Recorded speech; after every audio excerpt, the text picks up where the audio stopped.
You know, you meet a lot of celebrities, entertainers,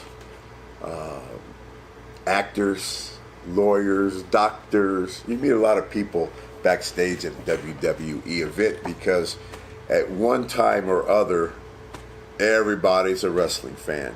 And even if they're not a wrestling fan, their kids are wrestling fans. So at the buildings, celebrity types would always bring their kids in to meet their favorite wrestlers. So you got to meet a lot of people.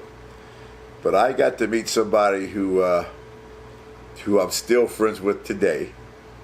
And his name was B-Real. And it was so cool because I met B-Real, probably early 90s, real early 90s.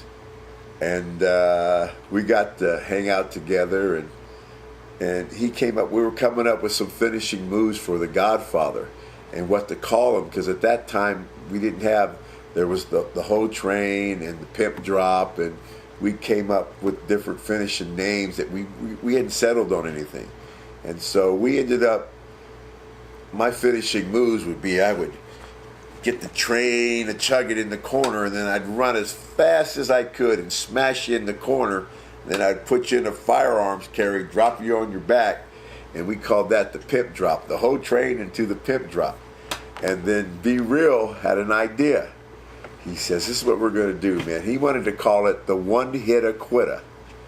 And I'm like, the One Hitta Quitta. He's like, man, you got to call it that. And I didn't call it that. I called it the Pimp Drop, but I still think that was a good name. And so I've met B-Real, and we're hanging out in L.A. and stuff.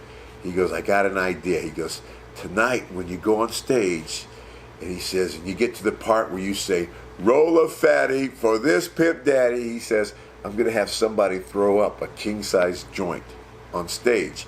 And he says, I want you to pick it up, smell it, and then throw it down on the ground. Like, no. And he goes, and then keep doing your thing, and then we're going to throw another one up. I want you to pick it up and smell it and go, yeah, that smells good, and put it in your pocket. And he said, what this will do for you is no matter where you go, people will offer you cannabis because they know that the Godfather likes good cannabis.